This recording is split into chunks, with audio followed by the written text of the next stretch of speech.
உலகத்திலேயே மிக அசிங்கமான பெண். இப்படி ஒரு பட்டம் ஒரு பொண்ணுக்கு கிடைச்சா அவங்க மனசு எவ்வளவு வலிக்கும். ஆனா மேரி ஆன் பெவன் அந்த பட்டத்தை ஒரு புன்னகையோட ஏத்துக்கிட்டாங்க. அது ஏன்னு உங்களுக்கு தெரியுமா? லண்டன்ல பிறந்த மேரி ஆரம்பத்துல மத்தவங்கள மாதிரி ரொம்ப அழகா ஒரு நர்ஸா தன்னோட வாழ்க்கையை தொடங்கினாங்க. கல்யாணம் ஆகி 4 குழந்தைகளுக்கு அம்மாவானாங்க.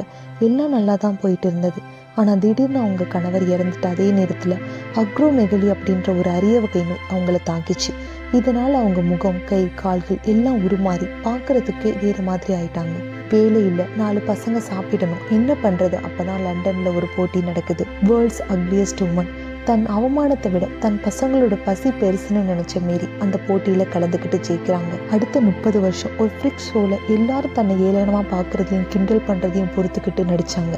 ஏன்னா அதுல கிடைச்ச வருமானம் தான் அவங்க பசங்களுக்கு நல்ல படிப்பையும் வாழ்க்கையும் கொடுத்துச்சு. உலகம் அவங்கள அசிங்கமானவள்னு சொன்னப்ப அவங்க பசங்க கண்ணுக்கு அவங்க ஒரு தேவதையா தெரிஞ்சாங்க. உருவத்துல இல்ல, உள்ளத்துலதான் அழகு இருக்குன்றதுக்கு மேரி ஒரு சிறந்த உதாரணம்.